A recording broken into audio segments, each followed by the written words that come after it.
인생은 전설 채널에 오신 것을 환영합니다. 오늘 이야기 바로 시작합니다. 머리를 식히겠다는 말은 늘 그렇게 시작됐다. 바람이 부는 날이면 내 안에도 바람이 불었고 대화가 오가지 않는 식탁 위에 뜨겁지도 차갑지도 않은 밥상이 놓이던 어느 날부터 나는 자꾸만 이 섬을 떠올리곤 했다.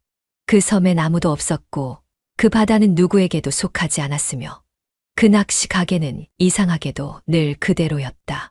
그래서 나는 그 섬이 좋았다. 누구의 시선도 맞지 않는 거리, 눈치 보지 않아도 되는 표정, 그리고 그 사람, 민호. 짐을 싸는 내 손끝은 아주 가벼웠고 남편은 소파에 누운 채로 물었다. 이번엔 또 며칠이나 있다 올 거야? 글쎄요. 날씨 봐서요. 내 말투가 조금 건조하다는 걸 나도 알고 있었지만 그건 감추려 하지 않았다. 감추지 않아도 된다고 느껴지는 지점까지 이젠 꽤 멀리 와 있었기 때문이다. 남편은 한숨을 내쉬며 휴대폰을 다시 들었고 나는 가방을 닫으며 덧붙였다. 당신도 좀 쉬어요. 나 없을 때 그 말은 위로였을까 아니면 도망의 알리바이였을까. 그조차도 이젠 잘 모르겠다. 현관문을 나서기 직전 그가 내 쪽을 힐끔 보며 말했다. 잘 다녀와. 나는 고개를 끄덕였지만 마음속에선 그 말이 이별처럼 느껴졌다. 마치 오래된 식물이 물을 못 받아 말라가듯 우리 둘 사이의 말들도 표정도 감정도 이제는 마른 잎사귀처럼 흩날릴 뿐이었다. 기차역까지 이어지는 택시 안에서 나는 민호를 떠올렸다. 그가 마지막으로 내 이름을 불렀던 순간 바닷바람에 머리가 흩날리던 그 오후 말없이 커피를 건네던 손 그리고 아무 말도 하지 않아도 편안했던 침묵. 그 사람은 지금도 그 섬에 있을까? 아니, 아마 있을 것이다. 그 섬은 늘 그를 담고 있었고 나에게 그 섬은 결국 민호였으니까. 사람들은 여행이 마음을 정리하게 해준다고 했지만 나는 안다. 나는 그 섬으로 무언가를 정리하러 가는 것이 아니라 도리어 내 마음 속에서 정리하지 못한 무언가를 만나러 가는 거라는 걸. 그리고 그게 민호라는 이름이라는 것도 이미 알고 있었다. 섬에 도착했을 때 공기는 변한 듯했고 바다는 여전히 잔잔했으며 부둣가를 걷는 내 발걸음은 무겁지도 가볍지도 않은 채 목적지 없이 흘러갔다. 내가 늘 머리를 식힌다며 이곳을 찾았던 이유는 사실 명확하지 않았고 어떤 날은 파도 때문이었고 또 어떤 날은 조용한 골목들 때문이었지만 오늘은 그중 무엇도 아니었다. 그날은 민호 때문이었다. 낚시가게 간판은 여전히 나무판 그대로였고 햇볕에 바랜 붉은 글씨는 조금 더 흐릿해졌을 뿐 형태는 그대로 남아 있었다. 가게 유리문 너머로 누군가의 그림자가 움직였고 문을 열었을 때 반갑다는 소리 대신 흘러나온 건 작은 풍경 소리였다. 그리고 그가 그 사람이 나왔다. 인호. 오랜만이네, 서연아. 그 말은 놀라움도 아니었고 반가움도 아니었으며 그저 아주 오랜만에 다시 이어지는 문장처럼 자연스러웠다. 나는 말문이 막혀 인사조차 잊었고 눈이 마주친 채로 얼어붙어 있던 내 손끝에서 떨어진 가방끈이 바닥에 닿는 소리조차 유난히 크게 들렸다. 그래도 또 올 줄 알았어. 꼭 그랬잖아, 내가. 힘들면 여기 오겠다고. 그는 무심한 듯 웃으며 그렇게 말했고 나는 그 웃음이 낯설지 않다는 것에 더 당황했다. 민호 씨는 여전히 여기 있었네요. 난 여길 떠나본 적 없지. 너만 가끔 사라졌을 뿐. 그가 던진 말은 무겁지도 않았지만 내 심장 한가운데를 툭 치고 들어오는 묘한 감정이 섞여 있었다. 그의 뺨에 햇살이 닿았고 눈동자는 그때처럼 깊었으며 나는 그 시선 앞에서 몇 년이나 흐른 시간을 부정당하는 기분이 들었다. 민호의 존재는 마치 이 섬의 일부처럼 움직이고 있었고 내가 아무리 다른 이유로 이곳을 찾는다 말해도 결국 이 낚시 가게 앞에 멈추는 나 자신이 서글펐다. 그는 가게 안쪽으로 걸어 들어가며 말했다. 예전처럼 커피라도 줄까? 좋아요. 이번엔 천천히 마실게요. 그 대답이 왜 그렇게 울컥하게 들렸는지는 나도 잘 모르겠다. 그저 민호가 등 돌린 순간에도 나는 그를 따라 몇 걸음 움직이고 있었고 내 발끝은 이미 그가 있는 방향으로 자리를 틀고 있었다. 그리고 그 순간 나는 알았다. 이 섬이 나를 붙잡고 있는 게 아니라 민호가 이섬이라는 이름으로 나를 기다리고 있었다는 걸. 민호와 나란히 걷는 길은 생각보다 조용했고 낯선 바람보다는 익숙한 침묵이 우리 사이에 흘렀다. 그의 보폭은 여전히 크지 않았고 나는 발을 맞추는데 어려움이 없었으며 함께 걷는 그 몇 분이 이상하리만큼 익숙하고 편안하게 느껴졌다는 사실이 내게 더 큰 혼란을 안겨주었다. 가끔 그의 팔꿈치가 내 팔에 닿을 듯 말 듯 스쳤고 그럴 때마다 나는 괜히 바닷바람 탓을 하며 시선을 옆으로 돌렸지만 내 눈은 어느새 다시 그의 얼굴 근처에 머물고 있었다. 그는 앞을 보며 말이 없었고 나는 그 말없음이 내 마음을 더 흔들리게 만든다는 것을 인정하고 싶지 않으면서도 떨리는 걸음을 애써 감추고 있었다. 우리가 멈춰선 건 낚시 가게 바로 앞이었다. 바닷가에 딱 붙어 있는 그 건물은 예전보다 조금 낡아 보였고 간판은 햇살에 발해 있어 오래된 영화의 한 장면처럼 느껴졌다. 나는 민호를 바라보았고 그는 내 얼굴을 물끄러미 바라보다가 아무 말 없이 작게 웃었다. 그 웃음은 예전과 똑같은 결이라서 나는 순간 눈을 피했다. 하지만 몸은 그 자리에서 움직이지 않았고 마음은 멀찍이 도망치고 싶었지만 두 발은 내게 거짓말을 하고 있었다. 사진 하나만 찍어도 돼. 갑자기? 응. 그냥 이 거리랑 바람이랑 너랑 뭐 그런 거. 너 여전히 이상한 말투 쓴다. 그치? 근데 안 고쳐지더라. 나는 그렇게 웃으며 핸드폰을 꺼냈고 그는 그 말에 고개를 옆으로 살짝 기울인 채 가게 간판을 등지도록 서 있었다. 구도를 잡는데 몇 초가 걸리지 않았고 나는 화면 속 그의 얼굴을 바라보다가 손가락을 움직이지 못한 채 그 자리에 멈췄다. 셔터를 누르는 건 단지 사진을 찍는 행위가 아니었고 지금 내 마음을 어떤 기록 안에 고정시켜버리는 순간이 될 것 같은 기분이 들었기 때문이었다. 나는 화면을 조금 당겼고 그와 나 사이의 거리에서 어색한 공기가 지나갔다. 그 거리엔 바람이 스며들었고 그 바람엔 나도 모르게 숨긴 감정이 함께 흘렀으며 내 손끝이 흔들리자 민호가 가볍게 말했다. 왜 안 찍어? 아니, 찍을게. 나는 그렇게 말하면서도 셔터를 누르지 않았다.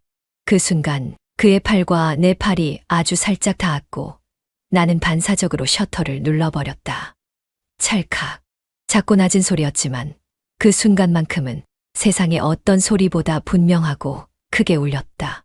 그 사진에는 민호가 정면을 바라보고 있었고 내 손끝은 화면 구석 어딘가에 아직 떨림을 남기고 있었다. 됐어. 응. 잘 나왔어. 나중에 보내줘. 모르겠어.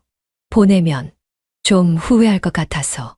그럼 그냥 너 혼자 간직해.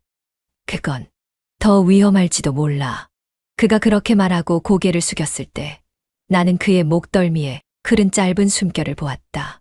이 거리, 이 온도, 이 빛. 모든 것이 그날을 닮아 있었고 나는 그날들로부터 한 번도 제대로 빠져나온 적이 없었구나 라는 생각이 뒤늦게 밀려왔다. 사진을 찍었지만 그건 단지 기록이 아니었고 그 사람을 다시 내 마음속에 허락해버리는 하나의 조용한 선언이었다. 그리고 나는 그걸 알아차렸으면서도 지우지 않았다. 민호와 마주 앉아 커피를 마시는 건 오래전 일처럼 낯설었지만 또 동시에 마치 몇 주 전에도 그랬던 것처럼 자연스러웠다. 그의 낚시 가게 뒷마당, 작고 둥근 철제 테이블 위엔 김이 조금씩 식어가는 머그잔이 놓여 있었고 나는 그 잔을 감싸주며 고개를 들었다. 그는 커피를 한 모금 마신 뒤 먼 바다를 잠시 바라봤고 그러다 이내 내 쪽으로 시선을 돌렸다. 기억나? 우리 처음 여행 갔을 때 너 우산 안 가져와서 비 맞고 울던 거. 기억나지? 그날 밤에 감기 걸려서 너한테 온갖 짜증 다 부렸던 것도 기억나. 그때 너 진짜 무서웠어. 감기보다 내 성질이 더 세더라. 민호가 그렇게 말하며 웃었고 나는 그 웃음에 따라 웃었다. 하지만 그는 잠깐 웃고 멈췄는데 나는 그보다 오래 웃었다. 내가 웃고 있는 걸 인식하면서도 멈출 수가 없었고 머릿속 어딘가에서 이건 너무 오래된 감정이야 라고 말하고 있었지만 입과 근육은 마음보다 먼저 반응하고 있었다. 넌 여전하네. 그가 그렇게 말했다. 목소리는 낮고 부드러웠으며 그 말 속에 담긴 어떤 회상 같은 것이 내 마음을 저릿하게 건드렸다. 나는 대답 대신 커피를 한 모금 마셨지만 맛은 기억나지 않았다. 그 한마디에 갑자기 얼굴이 뜨거워졌고 그 온도가 내 귓등까지 번지는 걸 느꼈다. 그 순간 문득 떠오른 생각은 나는 지금 어떤 표정을 짓고 있을까였다. 민호는 지금 내 얼굴을 보고 있고 나는 그 눈빛을 피하지 않았으며 그게 더 위험하다는 것도 알고 있었다. 넌 많이 달라졌을 줄 알았어. 왜? 그냥 다들 그러잖아. 나이 들면 사람도 조심스러워진다고. 나는 더 솔직해진 것 같아. 조심스러운 건 감정이 아니라 행동이고 마음은 오히려 더 용감해진달까. 서연아, 넌 그런 말 진짜 잘한다. 그런가? 근데 민호야, 나 요즘 내가 나 같은 순간이 별로 없었거든. 그래서 여기 온 거야? 응, 나 같아지고 싶어서. 그 대화를 나누는 동안 나는 몇 번이나 눈길을 그에게서 떼려 했지만 그러지 못했다. 웃음은 어느새 끝났고 커피는 식었지만 내 시선은 여전히 그에게 붙잡혀 있었고 그가 손을 테이블 위에 올려둘 때마다 나는 그 손이 움직이지 않기를 바라면서도 동시에 내 쪽으로 다가오기를 기다리고 있는 스스로를 의심했다. 그는 말이 없었고 나는 마음이 복잡했다. 그가 침묵할 때마다 내 안에서 무언가가 크게 울렸고 나는 그 침묵을 해석하고 싶지 않았지만 이미 마음은 알고 있었다. 어쩌면 지금 이 대화도, 이 웃음도, 이 거리도 모두가 한 걸음씩 더 다가가기 위한 조용한 전조였는지도 모른다. 나는 시선을 바다로 돌렸지만 파도는 별다른 움직임 없이 같은 자리에 머물러 있었다. 그런데도 왜 내 마음은 그렇게 거세게 흔들렸는지 모르겠다. 민호의 낚시 가게 뒷마당은 생각보다 조용했고 파도 소리도 그날만큼은 유독 멀리서 들려왔다. 햇빛이 느슨하게 기울어져 있었고 바람은 아주 얌전하게 흘렀으며 나뭇가지 하나조차 흔들리지 않는 그 공간은 마치 무언가를 기다리고 있는 사람처럼 고요했다. 우리는 그곳에 나란히 앉아 있었고 나무 의자 아래로 그림자가 길게 드리웠으며 그 위로 담요가 조심스럽게 내려앉았다. 그가 내 어깨에 담요를 덮어주었을 때 손등이 내 목덜미를 스치듯 지나갔고 나는 그 손이 떠나지 않기를 바라며 숨을 삼켰다. 추워. 아니, 그냥 조금 긴장이 되네. 긴장. 이 공기가 좀 익숙해서. 그게 왜 긴장이야? 편해야 하는 거 아냐? 편한 게 꼭 좋은 건 아니잖아. 긴장 안 하게 되면 놓게 되니까. 그는 내 말을 천천히 곱씹듯 고개를 끄덕였고 나는 그 고갯짓조차도 예전의 리듬을 그대로 가지고 있다는 사실에 숨이 막힐 것 같았다. 민호는 말없이 허리를 숙여 테이블 위에 잔을 정리했고 손이 움직이는 동안 나는 시선을 그의 손등과 손목 그리고 팔을 따라 움직였다. 그의 손이 멈췄을 때 내 시선도 멈췄고 그 시선 위로 조용히 내려앉은 정적 속에서 그는 나를 천천히 바라봤다. 말이 없었지만 그 눈빛은 어떤 질문보다 더 직접적이었고 나는 그 시선 앞에서 거짓된 침착함을 오래 유지할 수 없다는 걸 느꼈다. 서연아. 응. 너는 여기 오면 그때처럼 보인다. 그때. 그냥 날 미워하기 전. 민호야, 난 널 미워한 적 없어. 그럼 왜 그렇게 떠났어? 그땐 내가 나를 모르겠었어. 지금은? 지금은 내 앞에 있잖아. 그 말을 꺼낸 뒤 나는 고개를 돌려 바다를 바라보았지만 아무것도 보이지 않았다. 풍경은 그대로인데 내 안에선 모든 것이 다르게 움직이고 있었고 내가 뭘 쫓고 있는지도 모른 채 그를 마주하고 있는 이 상황이 두렵고 또 견딜 수 없게 애틋하게 느껴졌다. 그가 천천히 내 쪽으로 몸을 기울였고 나는 그 움직임을 피하지도 받아들이지도 못한 채 마치 시간을 잃은 사람처럼 멍하니 있었다. 그의 손끝이 내 턱을 스쳤고 입술이 말을 꺼내기도 전에 나를 향해 다가왔다. 그 짧은 거리, 그 미세한 틈이 사라지는 순간 나는 속으로 끝없이 반복했다. 멈춰야 해. 지금 아니면 안 돼. 이건 안 되는 거야. 하지만 그 입술이 내 입술에 닿았을 때 나는 눈을 감았다. 그렇게 자연스럽고 그렇게 조용히 우리는 선을 넘었다. 이노야. 응. 그러면 안 돼. 서연아, 지금은 말하지 마. 그냥, 지금은 우리 둘만 있자. 그 말에 나는 다시 눈을 감았고, 민호의 입술이 내 목덜미를 따라 내려왔으며, 그의 손은 담요 아래로 천천히 내려와 내 손등을 꼭 잡았다. 나는 아무 저항도 하지 않았고, 심지어 손을 잡아오는 그 움직임에 천천히 손가락을 걸었다. 무엇보다 끔찍했던 건 그 순간 나는 단 한 번도 남편을 떠올리지 않았다는 사실이었다. 죄책감은 사라졌고 시간도 흐르지 않았고 나는 지금 민호와 함께 있다는 감각만으로 가득 차 있었다. 바람이 스쳐 지나갔지만 우리는 아무 말도 하지 않았고 바람보다 더 가벼운 우리의 숨결만 그 공간을 가득 채우고 있었다. 그날 밤 민호의 낚시 가게는 문을 닫았고 나는 그의 품에서 바다 소리조차 듣지 못한 채 오롯이 침묵으로 가득한 밤을 맞이했다. 아침은 생각보다 빨리 찾아왔고 민호는 나보다 먼저 일어나 있었다. 나는 침대에 등을 붙인 채 창문으로 스며드는 빛을 느끼고 있었으며 그의 조심스러운 움직임이 부엌 쪽으로 옮겨가는 소리를 듣고 있었다. 커피를 내리는 소리는 낯설지 않았고 커피 머신이 끓어오르는 소리조차 부드러웠지만 그 부드러움이 오히려 나를 더 불편하게 만들었고 나는 어쩌다 그가 끓인 커피를 기다리는 사람이 되어버렸나 하는 생각에 가슴이 답답하게 조여왔다. 민호는 머그컵을 2개 들고 다가왔고 조심스럽게 내 앞에 컵을 내려놓았다. 그러나 나는 그의 얼굴을 바로 보지 못했고 고개를 숙인 채 컵의 김만 바라보았다. 그는 아무 말도 하지 않았고 나 역시 쉽게 입을 열 수 없었다. 우리는 단지 커피 향만 나누며 같은 공간에 있을 뿐이었다. 그리고 그 침묵이 무섭도록 익숙해져 가는 것을 느끼면서 나는 더 깊은 혼란 속으로 빠져들었다. 어젯밤 후에 그가 조심스레 물었고 나는 대답 대신 커피를 한 모금 마셨다. 쓴맛은 혀를 지나 목으로 천천히 내려갔고 나는 그 쓴맛을 삼키는데 더 많은 시간을 들였다. 몰라. 나는 겨우 그렇게 말했다. 몰라. 응. 후회할 틈도 없이 그냥 계속 생각나. 그 말은 나조차도 예상치 못한 고백처럼 터져 나왔고 민호는 순간 아무 말 없이 나를 바라봤다. 나는 눈을 피하고 싶었지만 이상하게도 피하지 않았다. 피하는 대신 내 손을 조심스럽게 그의 손등 위에 올렸다. 닿을 듯 말 듯 얹은 손끝이 떨렸고 민호는 숨소리 하나 없이 그대로 손을 엇갈려 쥐어왔다. 손끝이 닿으면 멈춰야 한다고 생각했지만 우리는 또다시 움직였다. 민호의 손가락은 내 손등을 쓰다듬었고 나는 손을 빼지 않았으며 오히려 그 감촉에 천천히 손가락을 얹었다. 이 작은 움직임이 다시 무언가를 부추길 거라는 걸 알면서도 우리는 아무도 먼저 멈추려 하지 않았다.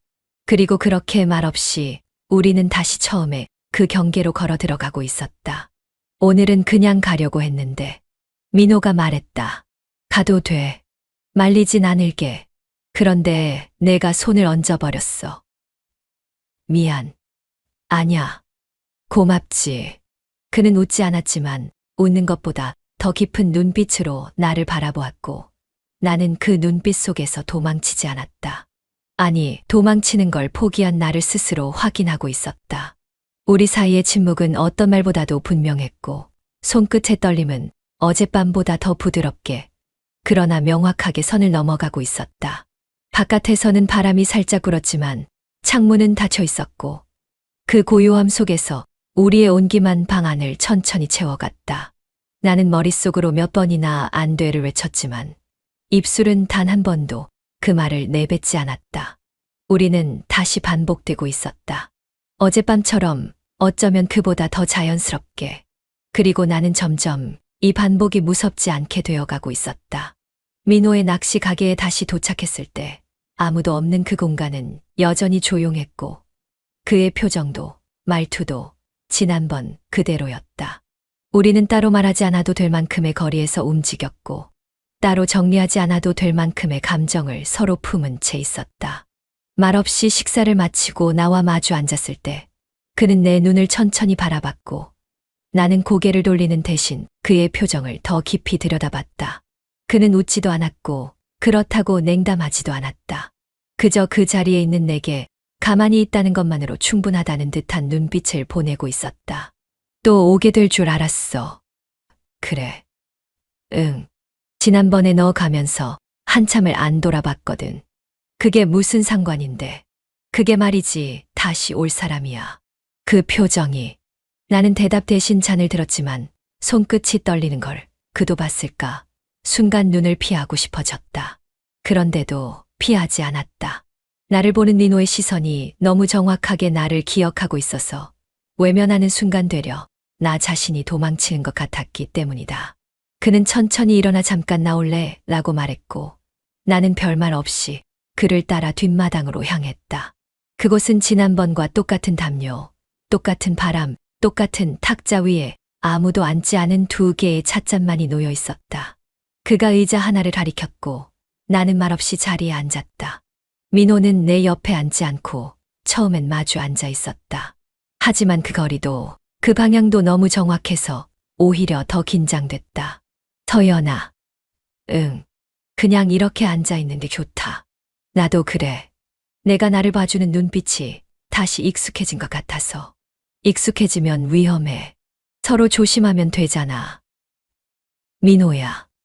왜? 나 지금 그냥 걷고 있는 게 아니야. 뛰고 있어. 그 말에 그는 고개를 숙였고 침묵이 내뿜는 기류가 어깨를 감싸왔다. 나는 내 손등에 얹힌 햇살이 점점 따뜻해지는 걸 느끼며 고개를 들었다. 그와 나 사이엔 담요 하나만 놓여 있었고 바람이 그 담요를 살짝 들추었다.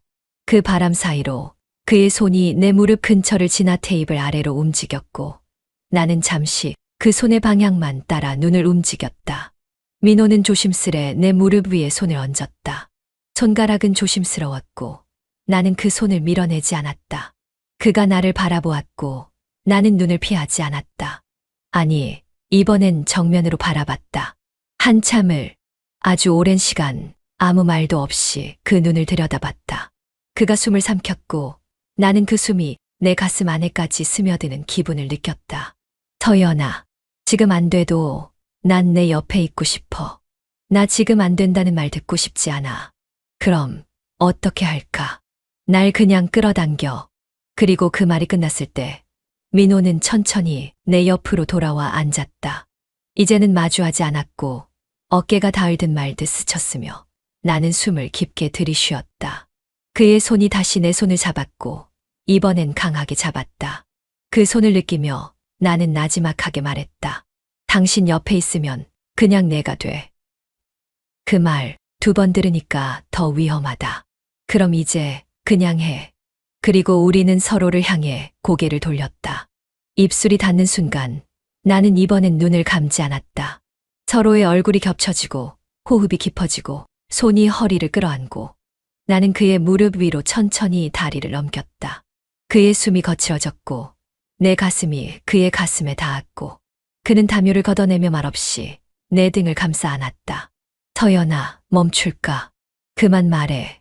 지금은 말 없이 해줘. 셔츠 단추는 그의 손으로 열렸고 나의 블라우스는 어깨를 타고 흘러내렸다. 우리는 더 이상 말하지 않았고 움직임은 점점 더 분명해졌다. 그날 밤 나는 민호의 품에서 땀이 젖은 베개에 얼굴을 묻고 잠들었다. 그리고 단 한 번도 남편을 떠올리지 않았다. 서연은 돌아왔다. 며칠을 그 섬에 다녀온 뒤 아무 일 없다는 듯 현관문을 열고 들어왔고 나는 여느 때처럼 그저 왔어 라고 인사했다. 그녀는 응, 생각보다 조용했어 라고 말했고 나는 고개만 끄덕였다. 그 말에 어색함은 없었지만 이상하게 낯설었다. 그녀는 가방을 풀지 않고 그대로 소파에 앉아 커피를 내렸고 나는 안방에서 서류를 정리하는 척하며 몰래 그걸 지켜봤다. 그녀의 손끝이 너무 부드러웠고 움직임엔 조심스러움이 느껴지지 않았다. 그건 어딘가 이미 자신이 있는 곳에 익숙해졌다는 표시처럼 느껴졌고 나는 그게 불편했다. 커피를 마시고 난 서연은 창밖을 가만히 바라보다가 조용히 입을 열었다. 나 며칠 뒤에 또 다녀올까 해. 또 나는 책상 위에 얹어둔 서류에서 시선을 떼지 않은 채 대답했지만 마음은 순간적으로 정지해버린 듯 얼어붙었다. 그 섬. 응. 거기 아니면 딱히 편한 데도 없고. 뭐가 그렇게 좋아? 그냥 조용하니까. 서연은 그렇게 대답하며 미소를 지었고 나는 그 미소가 한때 내 앞에서 지어졌던 그 표정과는 조금 다른 뉘앙스임을 느꼈다. 부드럽고 자연스러운데 내게는 도달하지 않는 온도였다. 이상했다. 뭔가 이상했다. 예전엔 여행 한 번 다녀오고 나면 며칠은 멍하니 있는 타입이었는데 이번엔 오히려 돌아온 날부터 더 생기가 있었다. 내 눈엔 생기였지만 그건 어쩌면 다른 누군가에겐 그리움이었을지도 모른다. 그녀는 더 이상 나를 중심으로 움직이지 않았고 나는 그 사실을 인지하면서도 그 감정을 끄집어내려 하지 않았다. 왜냐하면 그 감정은 불쾌해서가 아니라 두려웠기 때문이다. 그날 밤 서연은 먼저 잠들었다. 나는 거실에 혼자 앉아 맥주캔을 하나 따며 휴대폰을 들었다. 서연의 사진첩을 볼까, 메신저를 볼까, 순간적으로 갈등이 생겼지만 결국 손끝은 멈춰버렸다. 그녀를 의심한다는 것 자체가 불쾌했고 동시에 내가 의심까지 하고 있다는 사실에 스스로 놀라버렸다. 하지만 그런 감정을 꺼내지 않기에는 지금의 서연은 너무 멀리 있는 사람이었다. 아내는 다시 떠난다고 했다. 나는 말리지 않았다. 그녀가 진심으로 편해지는 곳이 있다면 보내주는 게 맞다고 생각했고 적어도 겉으로는 그렇게 믿는 척해야 했다. 하지만 내 마음속 어딘가에서는 이미 알람이 울리고 있었고 그 알람은 끄지 못할 만큼 커져 있었다.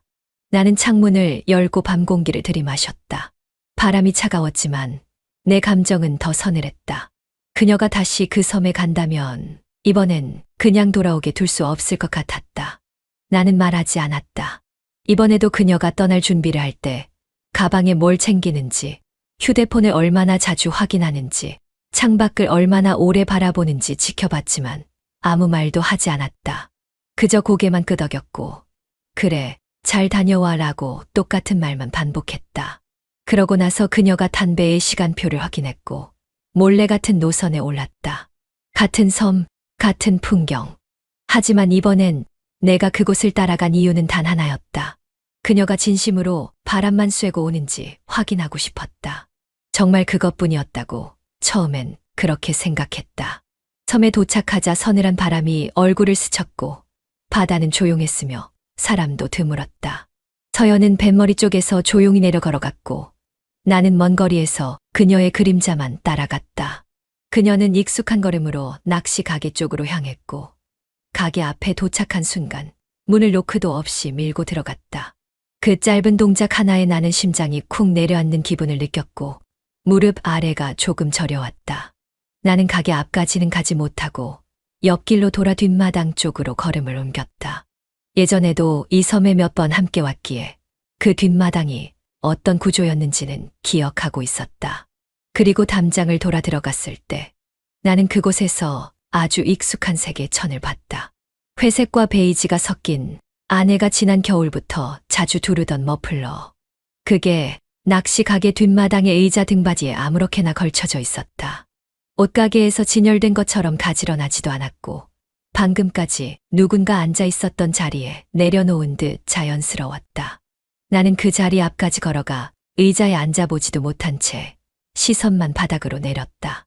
작은 탁자 위엔 커피잔 2개가 놓여 있었고 그중 하나엔 립 자국이 남아 있었다. 김은 다 식었는지 보이지 않았고 커피는 바닥에 조금나마 고요히 흔들리고 있었다. 그리고 그 옆엔 하얗게 다 타버린 담배꽁초 하나. 서연은 담배를 피우지 않는다. 한 번도.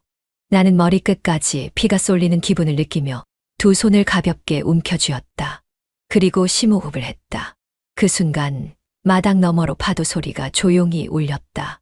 처음엔 그 소리가 위로처럼 들렸지만 이내 그게 조롱처럼 바뀌었다.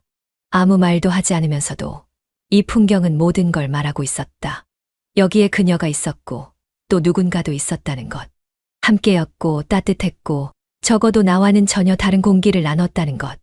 혹시 여기 자리 비우셨나요?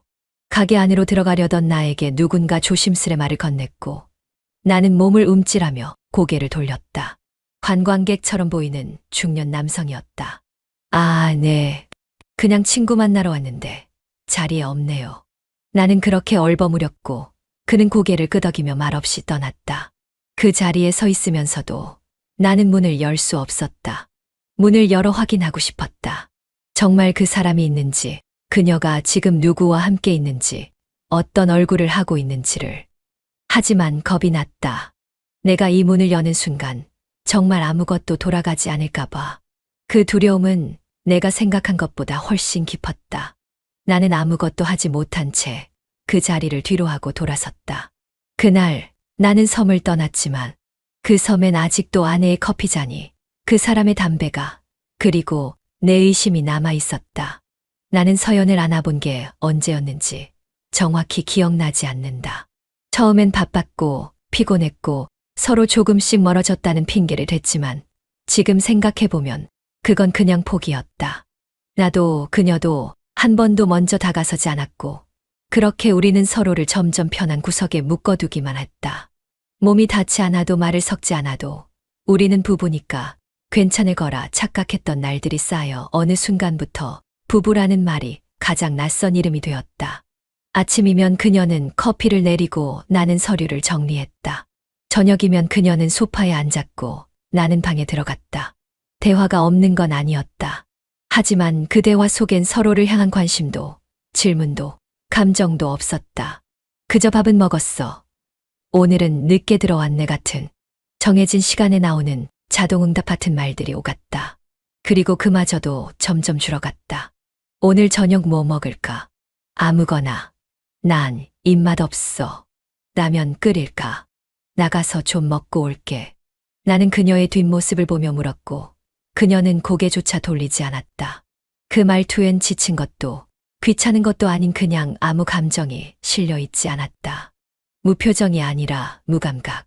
우리는 같은 공간에 있었지만 서로를 보지 않았고 그게 익숙해진 지도 오래였다. 언젠가부터 그녀는 나를 볼 때 눈을 맞추지 않았고 내가 뭔가를 말해도 반응이 한 박자씩 늦었다. 처음엔 그냥 내가 예민해졌다고 생각했지만 그 예민함은 어느 날 갑자기 확신으로 바뀌었다. 우리는 지금 연기를 하고 있다는 걸 알았다. 부부처럼 보이기 위해 움직이고 말하지만 실상은 아무것도 남아있지 않은 텅 빈 집을 돌아다니는 두 개의 그림자처럼. 며칠 전 나는 거실에서 그녀의 휴대폰을 봤다. 불이 켜져 있었고 화면엔 갤러리의 썸네일 하나가 떠 있었다. 손이 먼저 반응했다. 그건 낚시 가게 사진이었다. 멀리서 바라본 그 가게의 간판, 문 앞에서 웃고 있는 서연. 그리고 옆에 서 있는 한 남자. 인호. 두 사람은 다정한 포즈도 아니었고 특별한 신체 접촉도 없었다. 그런데도 그 사진은 말하고 있었다. 이들은 지금 함께 있는 사이라고. 나는 조용히 폰을 내려놓았다. 그녀가 들어오기 전까지 몇 분 동안 가만히 소파에 앉아 있었다. 무슨 말을 꺼내야 할지, 어떻게 물어야 할지 몰라서가 아니라 그저 더 이상 확인하고 싶지 않아서. 이미 내가 알고 싶은 건 사진 속에 다 있었고 그걸 입 밖으로 꺼내는 순간 우리 둘 사이의 연기는 완전히 끝날 것 같았기 때문이다. 민재 씨. 응. 다음 주에 엄마네 잠깐 다녀올까 해. 그래. 다녀와. 그녀는 무표정하게 말했고 나도 감정 없이 대답했다. 그 말 속에서 서로의 진짜 목적을 알아차렸지만 둘 다 아무 말도 하지 않았다. 우리는 여전히 부부처럼 보이기 위해 말했고 그게 더 비참했다. 언젠가부터 안아주지 않았다. 그리고 그게 당연하다고 생각하기 시작한 순간부터 우리 사이의 사랑은 끝났고 이제 남은 건 누가 먼저 그 끝을 인정하느냐 뿐이었다. 섬에 다시 발을 디딘 건 단순한 확인 때문이 아니었다. 이번에는 어떤 모양으로든 끝을 내기 위해서였고 더 이상 우연처럼 흐르도록 놔두고 싶지 않았다. 배에서 내려 천천히 방파제를 따라 걸어가는 동안 나는 머릿속으로 수십 번 민호의 얼굴을 떠올렸고 그가 어떤 표정을 지을지 어떤 말로 자신을 포장할지 상상해봤지만 정작 그를 마주했을 땐 아무런 준비도 소용없다는 걸 깨달았다. 바닷가 작은 방파제 옆 낚싯대를 정리하던 남자가 고개를 들었다. 민호였다. 햇빛을 정면으로 받고 있었고 그 얼굴은 생각보다 더 편안해 보였다. 그는 날 보자마자 잠시 멈칫하더니 곧 입가에 미소를 걸었다. 형님, 오셨어요? 나는 그 말이 끝나기도 전에 머릿속이 새하얘졌다. 형님. 그 단어 하나가 가슴을 깊게 찔렀고 웃고 있는 그의 얼굴이 도무지 현실 같지 않았다. 그 웃음에는 긴장도, 죄책감도, 미안함도 없었다. 마치 자신이 이제 진짜 남편이라도 되는 것처럼 모든 걸 알고 있고 이미 받아들였다는 표정이었다. 그래, 왔다. 생각보다 일찍 오셨네요. 형수님이 오늘도 올 줄 몰랐는데 나는 잠시 아무 말도 하지 못했고 그저 그의 말투와 눈빛을 읽으려 애썼다. 그러나 그의 얼굴은 숨기려는 기색이 전혀 없었고 오히려 약간의 여유까지 느껴졌다.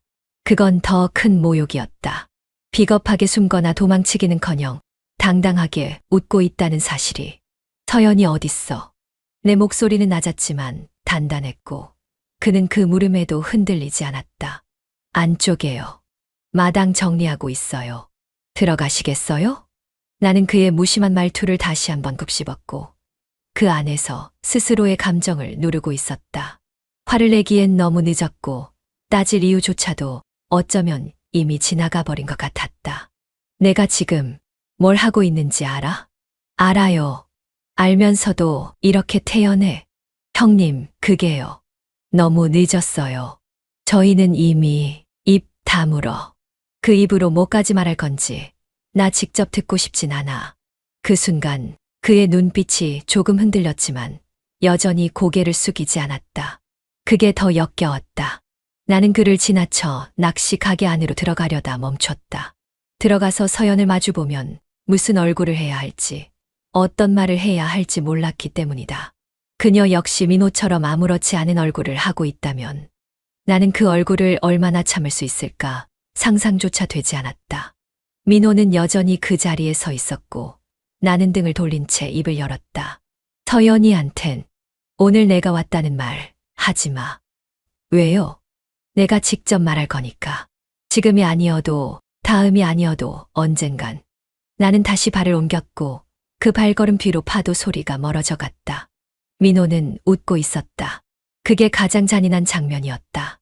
낚싯대를 들고 바닷가에 앉은 건 고기를 잡고 싶어서가 아니었다. 그저 아무 이유라도 있는 척하고 싶었고 줄을 던지면 뭔가를 기다리는 사람처럼 보일 것 같아서였다.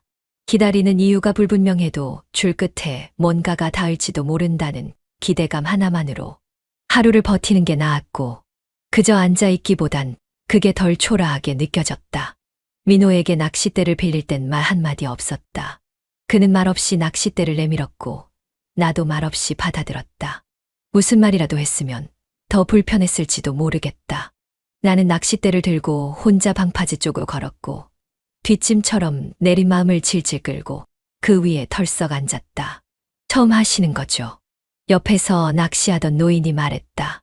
나는 미끼를 손에 쥔 채 고개만 끄덕였다. 네, 줄이 다 엉켜 있어요. 풀어드릴까요? 아니요, 괜찮아요. 그냥 이대로 던질래요. 그는 고개를 갸웃하더니 이내 다시 자기 낚시에 집중했고 나도 헝클어진 줄 끝을 바라보다 그대로 수면 위로 던졌다. 미끼는 제대로 잠기지도 않았고 줄은 중간에 꼬인 채 바람에 이리저리 흔들리기만 했다. 나는 파도를 보며 생각했다. 서연이 저 안쪽 마당에서 민호랑 마주 앉아 있었을까?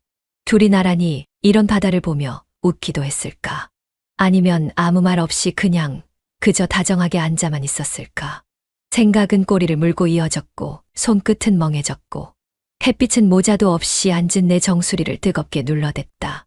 시간이 얼마나 흘렀는지 모를 즈음 발소리가 다가왔다. 고개를 돌리기도 전에 익숙한 목소리가 들렸다. 지금 뭐 하는 거야? 서연이었다. 나는 고개만 돌렸다. 보다시피 낚시. 당신이 낚시를 해? 그래. 나도 낚시 좀 해보면 안 돼. 뭘 낚으려고? 그 물음에 나는 웃지도 못했고 그냥 고개만 숙였다. 몰라. 아무것도 안 낚였어. 근데 마음은 좀 찢어진 것 같더라. 서연은 말없이 내 옆에 섰고 나는 여전히 낚싯줄만 바라봤다. 그녀는 낚싯대에 시선을 잠깐 두더니 줄이 다 엉켰잖아 하고 중얼거렸다. 나는 그 말에 고개를 들지 않고 대답했다. 내 마음도 그래. 다 엉켰어. 그 말에 그녀는 아무 대꾸도 하지 않았고 나는 굳이 바랄 생각도 없었다. 이 상황에서 무슨 해명이 필요하겠나. 이미 모든 건 눈에 다 보이고 말은 무의미했다. 나는 손에서 낚싯대를 내려놓고 일어섰다. 줄은 바위에 걸려 풀리지 않았고 미끼도 그대로였다. 아무것도 낚지 못했지만 이 하루는 확실히 나를 갉아먹었다. 이제 말보다 더 조용한 복수 같은 감정이 나를 끌고 가고 있었다. 서연에게서 마지막 문자가 온 건 내가 다시 섬을 떠나기 직전이었다.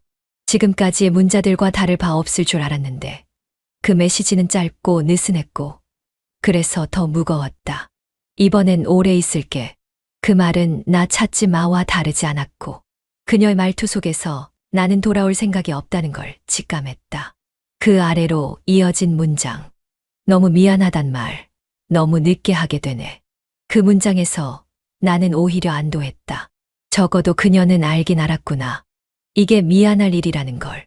하지만 늦었고 그 늦음은 내게 어떤 의미도 남기지 않았다. 나는 폰 화면을 잠시 바라보다가 천천히 닫았다. 가방 안에는 이미 다 준비돼 있었다. 민호와 그녀가 나란히 찍힌 사진. 낚시 가게 뒷마당에서 민호가 서연의 머리에 손을 얹고 있었고 그녀는 웃고 있었다. 그 웃음은 내 앞에서는 오래된 기념품처럼 잊혔던 웃음이었고 이제는 그 미소가 낯설었다. 녹음 파일은 생각보다 길었다. 가게 안에서 대화하는 소리. 민호가 형님은 몰라도 되라고 말했고 서연은 나도 이젠 지쳤어라고 대답했다. 그 말은 흘러가듯 자연스러웠지만 내 귀엔 쿵쿵하고 심장을 두드리는 망치 소리처럼 들렸다.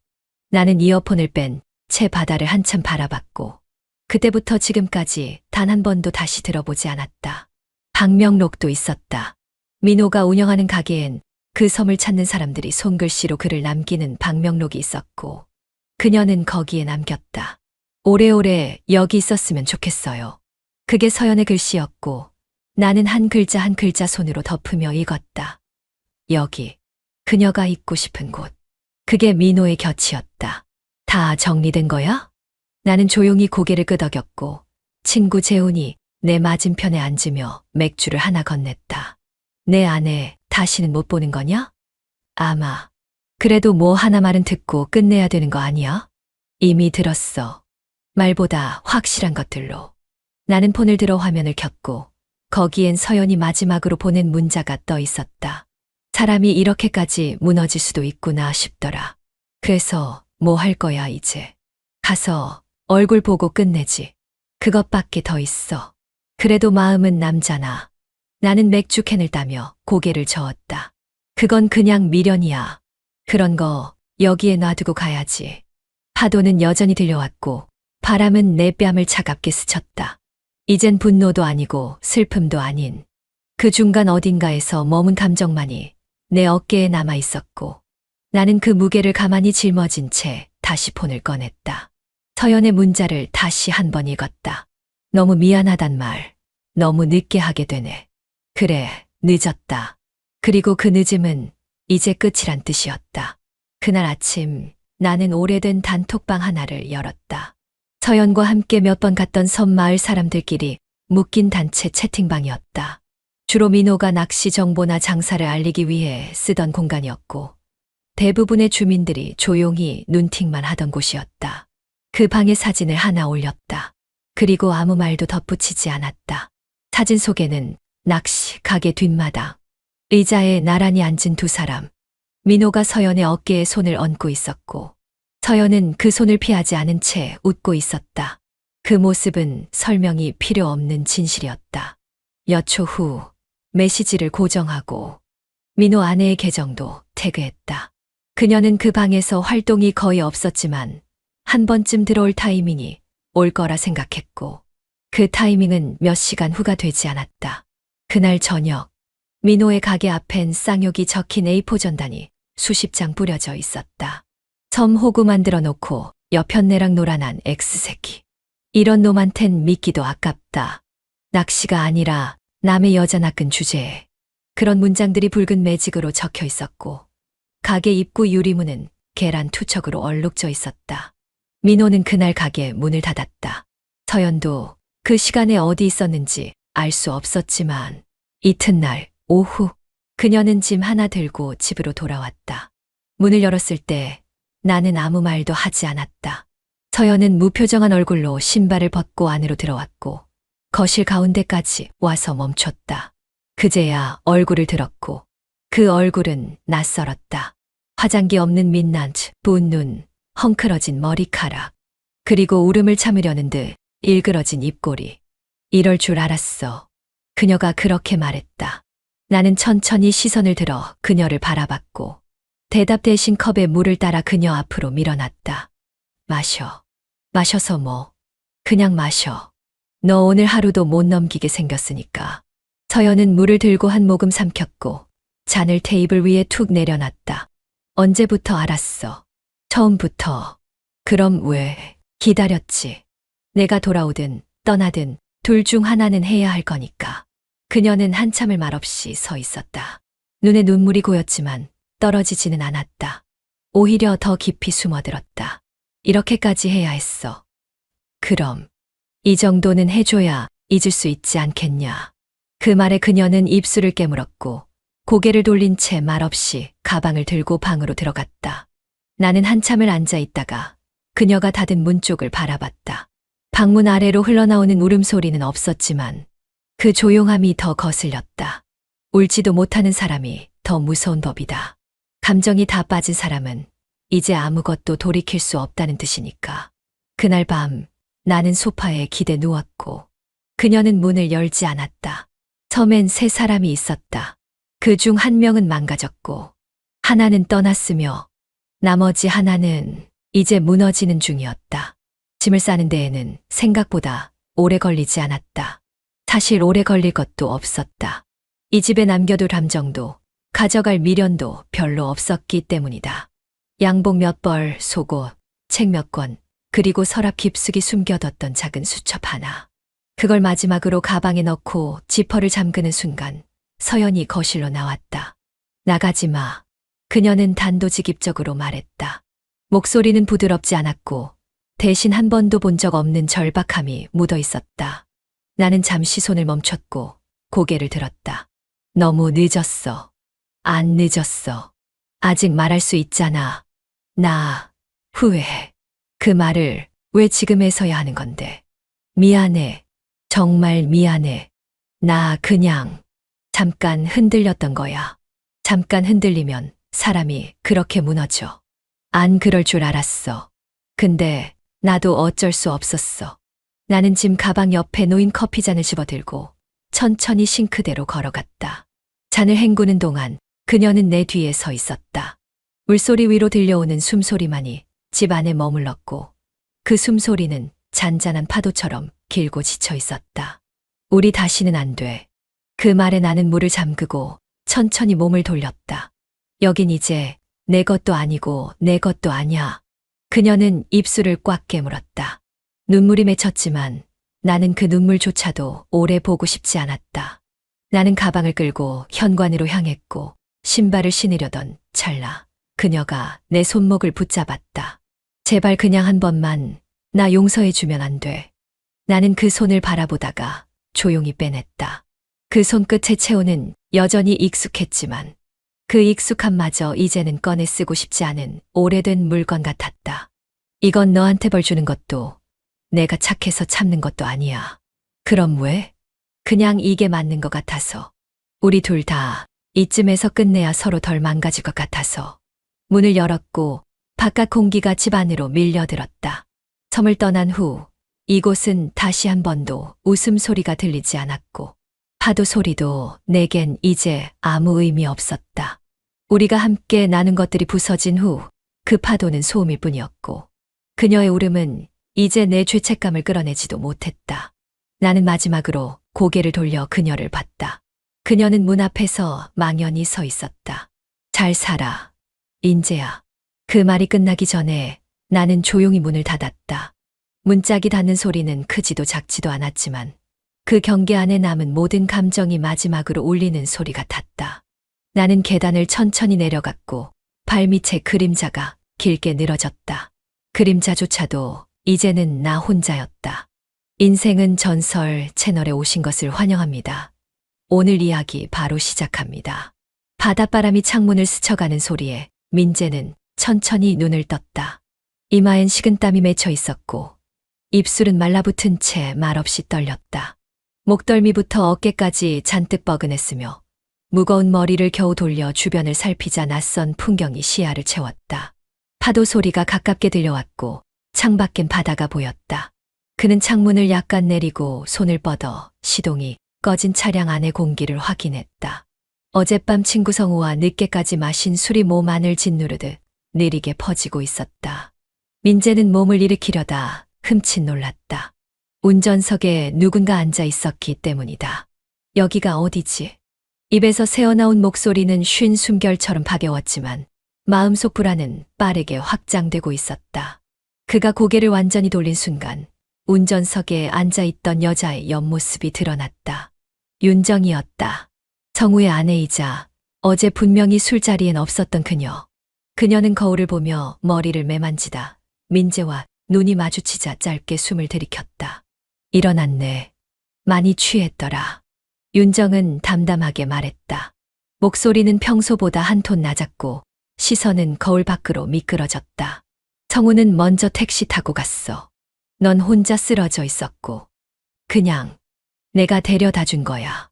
그녀의 말은 논리적으로는 설명이 되었지만 민재의 가슴 어딘가는 석연치 않은 울림이 번지고 있었다. 근데 바다야? 응. 그냥 좀 숨 막혀서 드라이브나 하자 싶었어.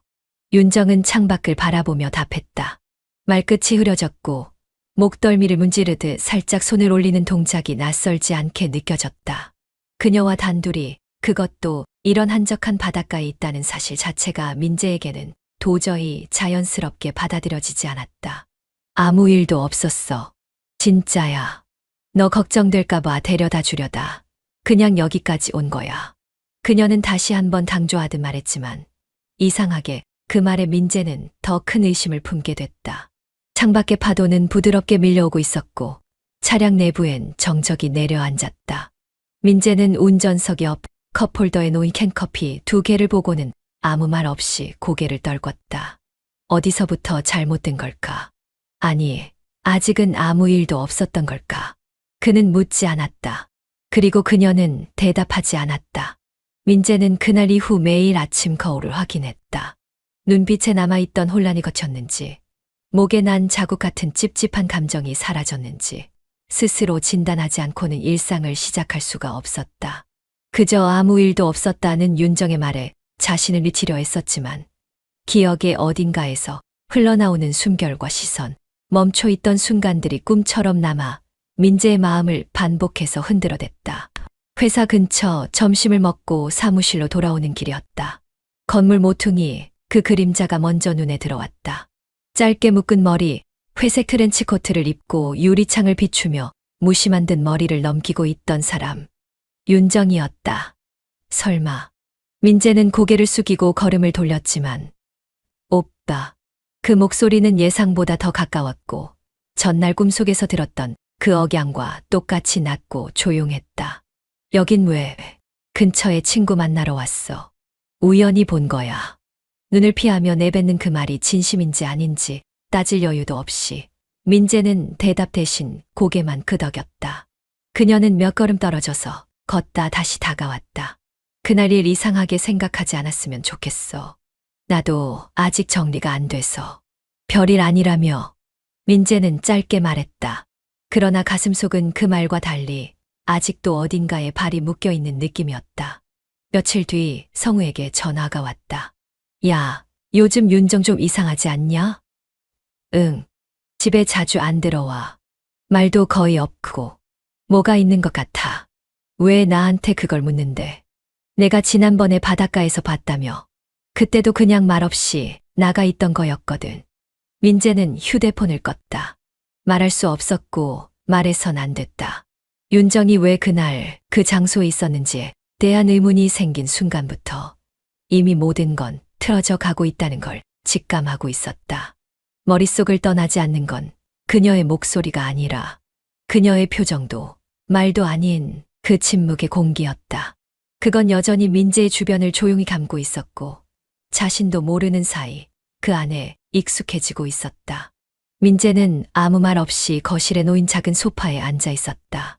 손에 쥐고 있던 컵은 따뜻했지만 손끝으로 전해지는 온기가 마음까지 닿진 않았다. 집 안은 적막했다. 윤정이 말없이 조명을 끄고 촛불을 켠 순간부터 시간은 이상할 정도로 천천히 흘렀고 민재는 본능적으로 감지하고 있었다. 지금 이 공간은 실수하기 딱 좋은 분위기라는 걸. 술 마실래? 윤정은 부엌 쪽에서 와인을 꺼내며 물었다. 괜찮아. 운전해야지. 민재는 말끝을 흐리며 눈을 피했다. 그럼 오늘은 여기서 자. 차는 내일 성우가 회사에 데려다 줄 거야. 말끝에 살짝 얹힌 그의 이름이 갑작스럽게 무겁게 다가왔지만 윤정은 그저 평온했다. 그녀는 와인을 따라두고 민재 옆으로 천천히 다가와 앉았다. 이런 시간 오랜만이지 않아? 그녀가 물었다. 뭐가? 민재는 무심히 물컵을 쳐다보며 대답했다. 아무 의무도 설명도 시선도 없는 밤. 그녀의 말이 끝날 무렵 민재는 고개를 돌렸고 불빛 아래 반사된 그녀의 눈동자와 마주쳤다. 촛불의 잔잔한 떨림이 거울처럼 그 눈동자 속에 들어있었고 이상하게도 그 순간 그는 아무 말도 할 수 없었다. 성우는 오늘 출장이지. 민재가 말했다. 윤정은 가볍게 고개를 끄덕였다. 응. 새벽까지 회의 있다고 했어. 아마 내일 아침이나 돼야 돌아오겠지. 그녀는 와인을 한 모금 마시고 잔을 내려놓은 뒤 민재 쪽으로 몸을 살짝 들었다. 그리고 말없이, 아주 말없이 그의 무릎 위로 자신의 손을 올렸다. 그 손끝이 닿자 민재는 무의식적으로 뻣뻣하게 굳었다.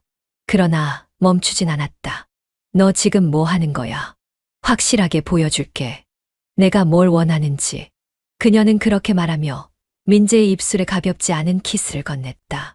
그것은 스치는 것도 실수로 미끄러진 것도 아닌 명확한 목적과 선택이 담긴 일방적이지 않은 접촉이었다. 민재는 처음엔 피하려는 듯 고개를 돌렸지만 그녀의 손이 그의 뺨을 따라 움직이며 방향을 잡았고 두 번째 입맞춤은 이전보다 조금 더 깊었고 망설임은 훨씬 적었다. 그가 말없이 눈을 감았을 때 모든 소리는 멀어졌고 촛불 너머의 그림자들만 커져가고 있었다. 지금은 친구도 아내도 아무것도 아니잖아. 그녀의 말은 민재의 망설임을 두드렸고 도망치듯 쌓아 올렸던 마지막 윤리적 울타리를 넘어가게 만들었다. 민재는 한 손으로 그녀의 손을 잡고 다른 손으로는 촛불을 바라보았다. 꺼트리지도 외면하지도 않은 채 그저 그대로 머물렀다. 그녀의 입술은 다시 민재의 목선을 따라 내려왔고 그의 등은 소파에 천천히 밀려 들어갔다. 셔츠 단추가 하나씩 풀릴 때마다 민재의 시선은 천장 너머 어딘가를 가리켰고 윤정은 그의 얼굴을 가만히 바라보다가 숨을 낮게 흘리며 말했다. 난 지금 내가 필요해. 윤정아, 이건 알아. 말하지 마. 우리 그냥 오늘까지만. 그녀의 말은 죄책감과 본능 사이 정확히 중앙을 찌르고 있었고 민재는 더는 저항하지 않았다. 누군가의 아내라는 정체는 이 밤엔 껍질이었고 누군가의 친구라는 울타리는 무너진 채로 촛불 속에 그림자처럼 타오르고 있었다. 민재는 출근길에 평소보다 2시간 일찍 집을 나섰다. 아무런 약속도 없는 오전, 달라진 건 없었지만 그는 그 공간에 더 이상 머물고 싶지 않았다. 어제와 오늘 사이엔 단 한 밤뿐이었는데 생각보다 많은 것이 무너졌다는 걸 그는 스스로도 알고 있었다. 머릿속에선 한순간의 실수라며 덧칠을 해보았지만 감각은 뚜렷하게 남아 있었다. 입술의 압력, 손끝의 떨림, 눈을 감았을 때 들렸던 숨소리 아무것도 사라지지 않았다. 윤정에게 연락은 오지 않았다. 그녀도 아마 정리할 시간이 필요했을 것이다. 아니, 사실은 그도 그런 시간을 원했는지도 몰랐다.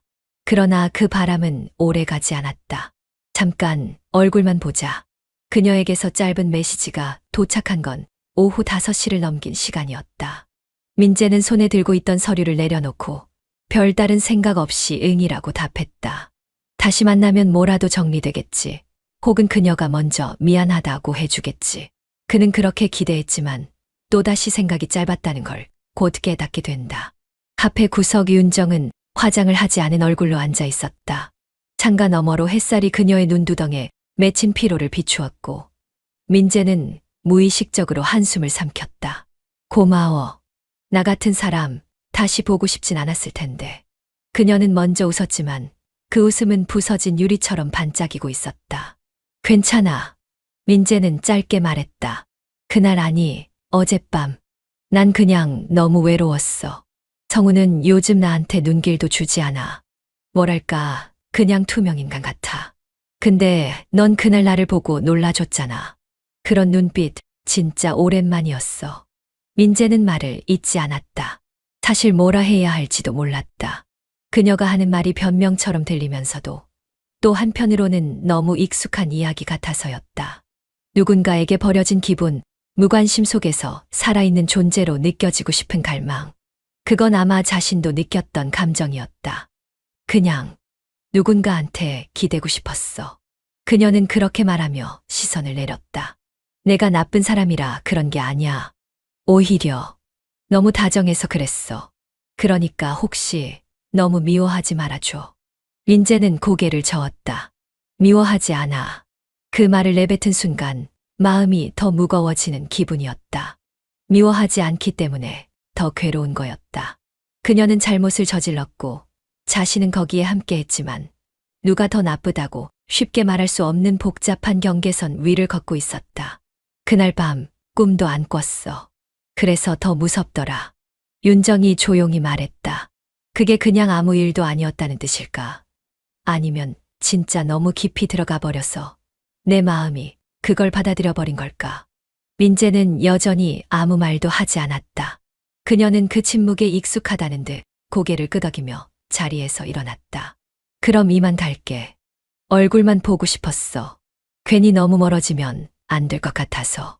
민재는 그녀의 뒷모습을 오래도록 바라보다 천천히 눈을 감았다. 말하지 않는 것, 묻지 않는 것, 그리고 잊지 못하는 것. 그 모든 감정이 가슴 안에서 동시에 부딪히고 있었다.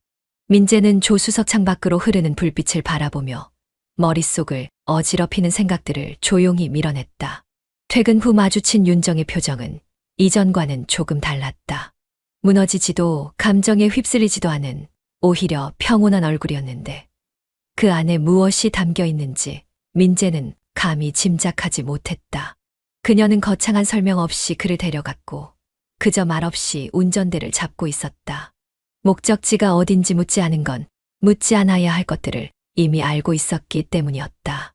호텔에 도착한 건 저녁 9시를 막 넘긴 시간이었다. 프런트 데스크에는 아무도 없었고 자동문은 부드럽게 열렸다. 윤정은 익숙한 듯 카드를 내밀고 엘리베이터 버튼을 눌렀고 민재는 그녀의 뒤를 천천히 따라가며 한 번쯤 물어야 하지 않을까 고민했지만 끝내 아무 말도 하지 않았다. 어쩌면 그녀도 같은 고민을 하고 있었는지도 모른다. 그러나 입을 닫은 순간 선택은 이미 정해진 것이었다. 엘리베이터 문이 닫히고 그 좁은 공간 안에 단둘이 섰을 때 민재는 손끝이 저려오는 걸 느꼈다. 윤정은 그를 보지 않았고 그는 그녀의 옆 얼굴만 바라보는데 숫자가 올라갈수록 무언가 내려앉는 기분이 들었다.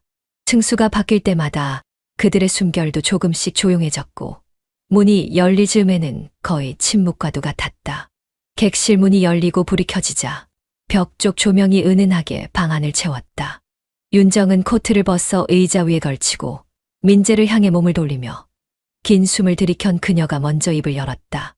지금은 아무 생각하지 말자. 그 말은 요청이라기보다 허락이었고 동시에 유예된 감정의 마감기한 같았다. 민재는 한참 동안 말을 잃은 채 그녀를 바라보다가 고개를 천천히 끄덕였다. 무언가를 판단하는 눈빛도 거절하려는 흔적도 더 이상 그 안에는 없었다. 죄책감과 욕망, 윤리와 충동이 뒤엉킨 채 서로를 밀어냈고 지금 남은 건 단 하나, 지금이라는 순간뿐이었다. 그녀가 다가왔다. 발끝에서 무릎으로 그리고 민재 앞에 멈춰 섰을 때 그녀는 조용히 그를 끌어안았다. 심장은 격하게 뛰고 있었지만 표정은 놀라울 만큼 담담했다. 고마워. 내가 있어서. 그녀는 더 말하지 않았다. 그 짧은 속삭임이 민재의 귓가를 적시고 나서 그는 조심스레 팔을 그녀의 허리에 얹었다. 손끝이 닿자 그녀의 어깨가 아주 미세하게 떨렸다. 그는 더 말하지 않았고 윤정도 아무것도 묻지 않았다. 입맞춤은 아주 천천히 시작됐다. 마치 처음처럼 혹은 마지막처럼. 그것은 절제된 동작이 아니었고 급작스러운 충동도 아니었다. 오래 참고 오래 억눌러 왔던 감정의 틈새를 조용히 열어젖히는 행위였으며 민재는 그녀의 머리카락을 넘기며 눈을 감았다. 그녀의 입술은 어제보다 뜨거웠고 숨결은 훨씬 깊었다. 셔츠 단추가 하나씩 풀렸다. 그녀의 손은 떨리지 않았지만 움직임은 천천히 머물렀다. 옷이 바닥에 떨어질 때마다 방 안은 더 조용해졌고 그 고요함 속에 두 사람의 체온만이 점점 겹쳐졌다. 민재는 무의식적으로 그녀를 끌어안았고 윤정은 그의 품 안에 고요히 스며들었다. 그들은 아무 말 없이 침대 가장자리에 앉았고 그녀가 그의 어깨에 이마를 기댄 순간 모든 이성은 멀어졌다. 우리 어디로 가는 걸까? 그녀의 목소리는 속삭임 같았고 민재는 대답 대신 그녀의 손을 꼭 잡았다. 지금은 그 질문이 중요하지 않아. 그는 그렇게 생각하며 그녀를 조용히 끌어당겼다. 촉감은 생생했고 호흡은 뜨거웠다. 그 순간만큼은 그 누구도 떠오르지 않았고 그 어떤 현실도 끼어들지 못했다. 방 안의 조명은 꺼지지 않았지만 두 사람의 감정은 이미 불이 꺼진 밤을 향해 침몰하고 있었다. 그리고 그 어둠 속에서 그들은 한 번 더 돌이킬 수 없는 선을 넘고 있었다. 윤정에게서 연락이 온 건 그날 밤 이후 사흘 만이었다. 민재는 처음엔 일부러 그녀에게 연락하지 않았다. 모든 것이 선을 넘어버린 후 그녀의 이름을 휴대폰에서 보는 것조차 두려웠고 무서웠고 동시에 그리웠기 때문이었다. 하지만 그녀는 아무렇지도 않게 잠깐 볼 수 있어 라는 말 한 줄로 그의 조심스러운 거리 두 길을 무너뜨렸다. 카페 창가 쪽 그녀는 검은 니트를 입고 앉아 있었다. 얼굴에 묻어있는 피로는 뚜렷했고 눈 밑에는 살짝 그늘이 드리워져 있었다. 민재는 괜히 조용히 숨을 고르고 그녀의 맞은편에 앉았다. 바쁜데 미안해. 근데 그냥 누구랑 좀 이야기하고 싶었어. 그녀는 그렇게 말하고 나서 잠시 뜸을 들였다. 민재는 그녀의 시선을 피해 커피를 한 모금 마셨고 결국 먼저 물었다. 성우는 요즘 어때? 윤정은 웃지 않았다. 대신 길게 한숨을 내쉬더니 손등으로 머리를 쓸어 넘기며 말했다. 힘들어. 진짜 많이 돈이 너무 안 돌아서. 무슨 일 있었어? 사실 너한테까지 말하고 싶지 않았는데 요즘 애들 학원비도 밀렸고 카드값도 연체됐어. 계속 마이너스야. 성우가 그런 말은 안 하던데. 그 사람이 널 얼마나 자존심 세게 생각하는지 알잖아. 친구한텐 절대 말 못해. 근데 나 솔직히 무서워. 전기 끊기고 아파트 관리비도 못 내고. 민재는 말없이 그녀를 바라보다 눈을 내리깔았다. 자신이 그 집을 망친 건 아닐까. 어쩌면 지금의 고통은 자신이 무너뜨린 것에서 비롯된 건 아닐까 하는 자책이 가슴 안쪽에서 묵직하게 퍼졌다. 그래서 내가 뭐 도울 수 있는 게 있을까? 그가 그렇게 말하자 윤정은 조용히 고개를 저었다. 아니야. 그냥 말이라도 하고 싶었던 거야. 말뿐이면 나도 이렇게 안 불렀겠지. 그녀는 입술을 꽉 깨물다가 결국 작은 소리로 말했다.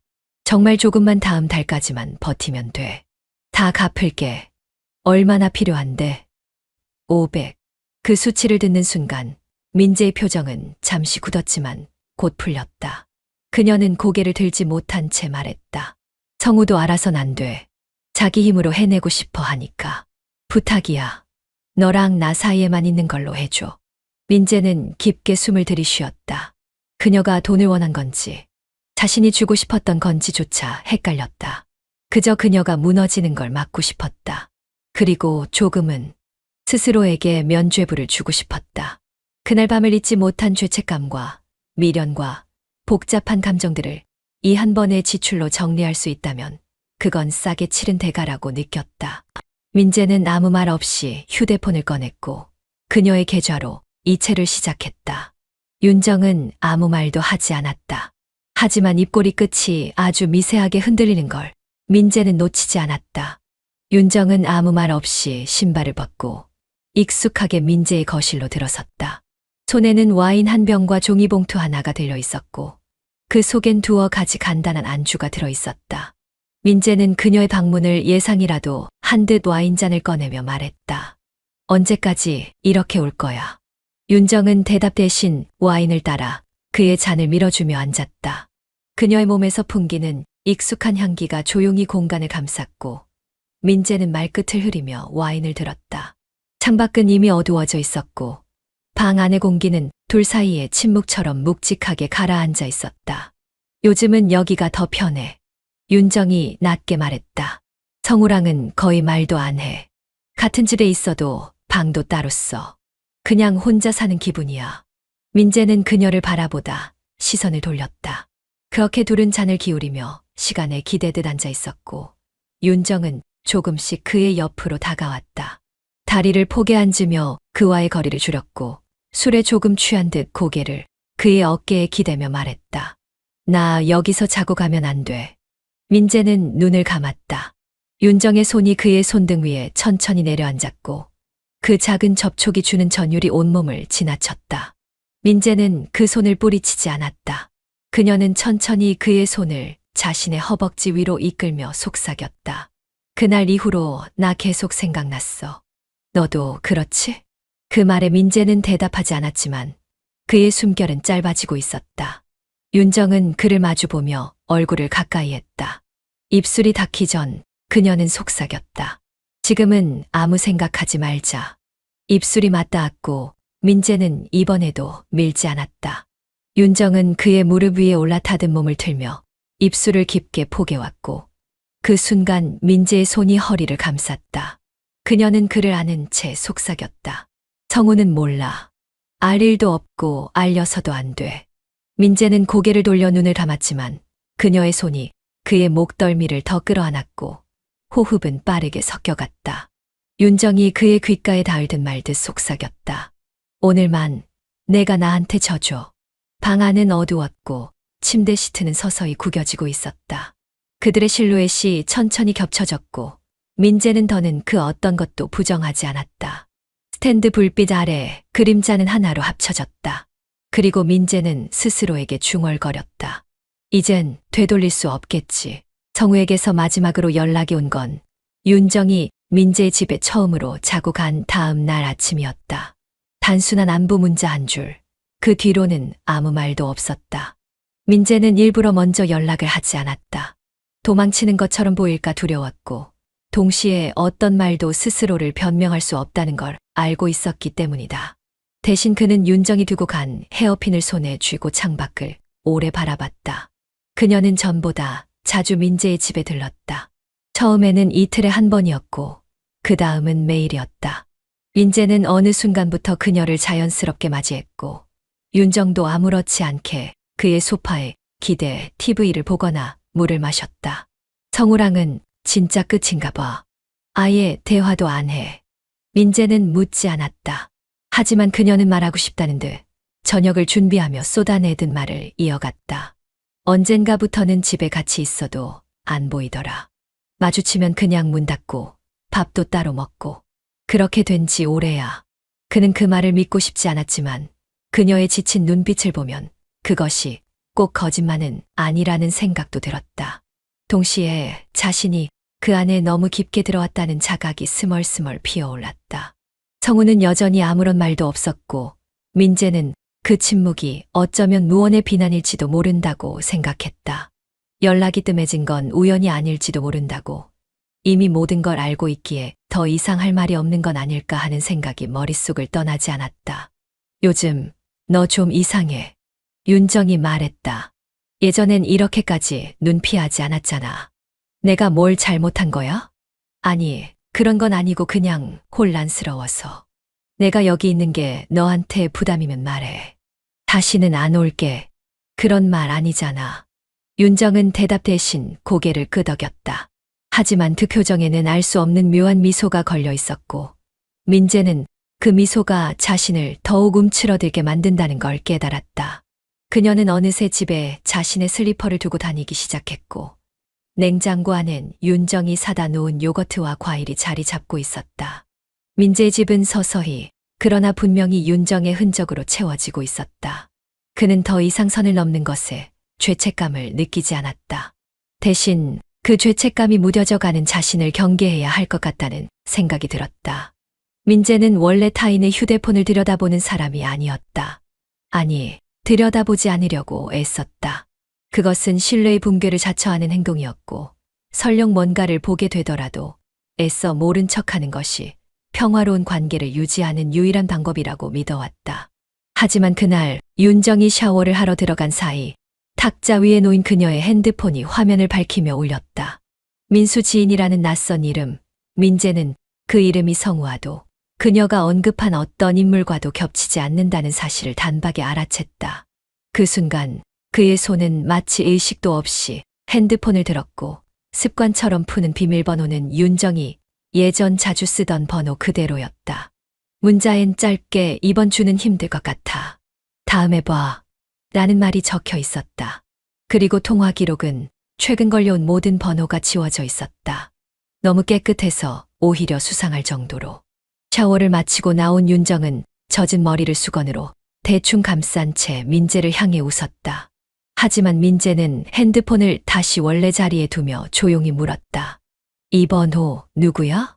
윤정은 순간 눈동자가 흔들렸다. 그리고는 애써 미소를 지으며 대답했다. 아, 그거 그냥 지인이야. 예전에 알던 사람인데 가끔 연락 와. 별일 아니야. 근데 왜 통화 기록은 다 지워졌어? 그녀는 머리를 비비며 민재 쪽으로 다가왔다. 지우는 습관이 있어. 괜히 남겨놓으면 오해 생기잖아. 남편이 오해해. 그 말에 윤정은 말을 잇지 못했다. 방 안의 공기가 미세하게 흔들렸다. 민재는 그녀를 뚫어지게 바라보다가 이내 시선을 돌렸다. 그녀가 숨기고 있는 것이 무엇이든 지금 당장 그걸 내가 캐내는 건 의미가 없다는 걸 알고 있었다. 침묵 속에서 그는 윤정이 다시 안기길 기다렸고 윤정은 아무 일 없다는 듯 그의 어깨에 머리를 기댔다. 하지만 그날 밤 민재는 한참을 눈을 감지 못했다. 스탠드 불빛 아래 그녀의 손은 그를 감싸 안았고 민재는 그 온기를 느끼며 생각했다. 지금 이 여자는 내 앞에 있는 그대로의 모습일까? 아니면 내가 보고 싶은 모습으로만 나를 끌고 가고 있는 걸까? 민재는 더는 혼자 판단을 내릴 수 없다고 느꼈다. 윤정의 말과 행동, 그리고 자신이 느끼는 감정 사이의 간극은 날로 커져갔고 의심은 마음 한켠에서 날이 갈수록 날카로워졌다. 그는 결국 지인의 소개로 알게 된 변호사 사무실을 찾았다. 자리에 앉자마자 그는 조심스럽게 입을 열었다. 사적인 문제인데요.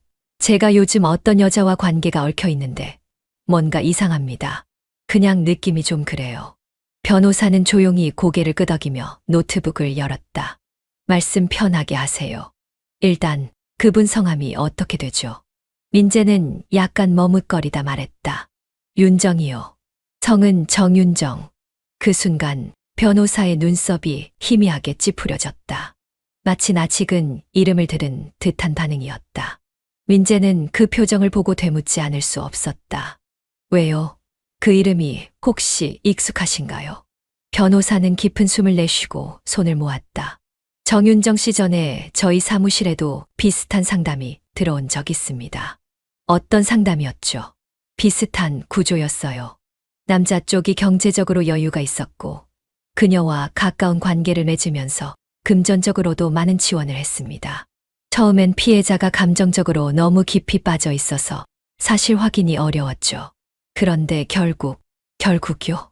결국 그녀는 남편과 공모해 일정한 시점에서 그 남성을 고립시키고 돈을 요구하는 방식으로 움직였어요. 감정적으로 무너뜨리고 고립시키고 그 다음은 금전입니다.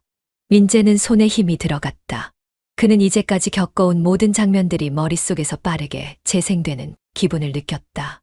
첫날 바닷가에서 그녀의 웃음, 반복되던 방문, 자연스러워지던 침묵, 그리고 수백만 원의 송금. 그런 일이 전에도 있었단 말인가요? 네. 물론 아직 이건 정황일 뿐입니다. 확실한 증거 없이 판단하는 건 조심스러워요. 하지만 혹시라도 통장 기록이나 메시지, 녹취록 같은 게 있다면 준비해 주세요. 진실을 확인하는 건 어렵지 않아요. 민재는 말없이 고개를 끄덕였다. 변호사는 다시 조용히 덧붙였다. 이상하죠. 그런데 그땐 다른 남자도 그렇게 무너뜨렸습니다. 그날 밤 민재는 집으로 돌아가는 길, 그녀에게 전화를 걸지 않았다. 마치 모든 퍼즐이 제자리를 찾아가는 소리처럼 머릿속이 무겁게 울려왔다. 며칠 후 변호사로부터 연락이 왔다. 그의 목소리는 한층 더 단호했고 민재는 약속된 시각에 다시 사무실을 찾았다. 서류 몇 장이 탁자 위에 가지런히 놓여 있었고 옆엔 거래, 내역을 출력한 문서들이 빼곡히 정리돼 있었다. 보시다시피 이건 지난 몇 달간 정윤정 씨와의 계좌 거래 흐름입니다. 송금 내역, 인출 패턴, 그리고 민재 씨 명의로 개설된 새 통장과 그 대출건도 포함돼 있습니다. 민재는 문서 위를 바라보다 천천히 손을 뻗었다. 낯익은 금액들이 낯선 경로를 따라 빠져나간 흔적들이 숫자와 그래프의 형태로 선명하게 보였다. 변호사는 다음으로 통화 내역을 꺼냈다. 여긴 더 흥미롭습니다. 성우 씨의 번호와 정윤정 씨의 통화 패턴을 확인해 본 결과 민재 씨와 만남을 시작하기 전부터 두 사람은 빈번히 연락을 주고받고 있었고 특히 민재 씨와의 중요한 사건 직후마다 긴 통화가 이어졌습니다. 무슨 말이죠? 그 둘이 짜고 접근했다는 건가요? 변호사는 고개를 끄덕였다. 정확히 말하면 성우 씨가 중심이었고 윤정 씨는 감정적 연계 수단이었습니다.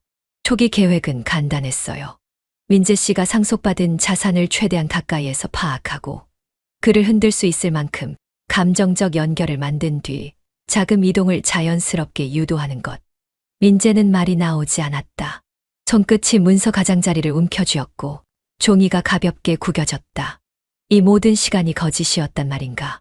그 따뜻했던 밤들, 잠든 윤정의 숨소리, 무심히 건넸던 말들, 모두가 연극이었다는 건가. 처음부터 당신 돈이 목표였어요. 감정은 수단이었을 뿐입니다. 변호사는 냉정하게 말했다. 하지만 중요한 건 지금 이 흐름을 입증할 수 있는 증거들이 하나둘 쌓이고 있다는 사실입니다. 민재는 천천히 고개를 들었다. 그럼 난 완전히 노란한 건가요? 그렇게 느끼시겠지만 아직 기회는 있습니다. 지금부터라도 모든 기록을 정리하고 대응하신다면 손해를 줄일 수 있어요. 무엇보다 중요한 건 이 이상 휘말리지 않는 겁니다. 사무실을 나서며 민재는 핸드폰을 꺼냈다. 윤정의 번호를 한참 동안 바라보다가 이내 화면을 꺼버렸다. 어떤 말도, 어떤 항의도 지금은 의미가 없다고 느껴졌다. 모든 것이 부서진 듯한 공허함 속에서 민재는 천천히 건물 밖으로 걸어 나왔다. 민재는 사무실 나선 그날 저녁 집에 돌아가지 않았다. 변호사와 함께 늦은 시간까지 앉아 각종 금전 흐름을 재정리했고 그는 자신의 계좌와 연결된 모든 통장을 일괄 정지시켰다. 자동이체도 끊고 공동명의로 되어 있던 계좌도 폐쇄 신청을 넣었다. 모든 조치는 감정이 아닌 이성으로 처리됐다. 복수를 위한 첫걸음이었다. 다음 날 민재는 조용히 출근했다. 평소처럼 커피를 들고 사무실로 들어왔고 아무렇지 않게 웃으며 사람들과 인사를 나눴다. 그러나 그의 눈빛은 전과 다르게 말라 있었다. 윤정에게는 아무 연락도 하지 않았고 그녀 또한 몇 시간 뒤에야 메시지를 하나 보냈다. 왜 오늘은 아무 말도 없어요? 무슨 일 있어요? 민재는 답하지 않았다. 대신 변호사에게 보내야 할 서류를 정리했고 그 중 일부는 윤정이 자신의 명의로 받은 카드 사용 내역, 현금 인출 기록, 심지어 집에 두고 간 영수증까지 포함돼 있었다. 오후 늦게 성우에게서 전화가 왔다. 그는 평소보다 한층 더 다정한 목소리로 말했다. 야, 요즘 왜 연락이 없냐? 바쁜 거야? 얼굴 좀 보자. 윤정이도 너 요즘 이상하다고 하던데. 민재는 웃으며 대답했다. 그래, 바빴지. 나중에 보자. 말은 간단했지만 그의 내면은 이미 다음 수순을 계산하고 있었다. 민재는 이제 단 한 걸음도 감정으로 움직이지 않기로 마음먹었다. 그들에게 준 신뢰, 그 안에 포함된 돈, 시간, 감정 모든 것을 하나씩 회수하겠다는 결심이 뼛속까지 내려앉고 있었다. 밤늦게 윤정은 집 앞까지 찾아왔다. 문을 두드리며 말했다. 문 좀 열어봐. 뭐가 문제야? 나한테 말이라도 해. 민재는 조용히 안쪽에서 불을 껐고 현관 앞 불빛만이 그녀의 그림자를 비췄다. 그녀는 한참을 문 앞에 서 있다가 결국 돌아섰다. 그녀가 사라진 그 순간 민재는 벽에 기댄 채 숨을 고르며 중얼거렸다. 이제 끝내자. 민재는 일부러 그녀와 마주칠 일 없는 곳만 골라다녔다. 모든 연락은 차단했고 그가 일하는 공간, 머무는 시간, 걷는 길까지도 바꾸었다. 하지만 결국 그녀는 그를 찾아냈다. 작은 골목 끝에 있는 오래된 카페, 민재가 종종 혼자 앉아있던 그 자리에 윤정이 먼저 와 있었다. 여기서 너 기다릴 거라고 상상이나 했겠어. 그녀의 말에 민재는 아무 말 없이 앉았다. 자리를 피하려고도 했지만 이상하게 다리가 움직이지 않았다. 윤정은 먼저 차를 한 잔 시켰고 민재에게도 익숙한 블랙커피 한 잔을 밀어줬다. 나 오늘 울지 않을 거야. 눈물로는 내 마음 못 움직인다는 거 이미 알아. 민재는 고개를 돌려 창밖을 바라봤다.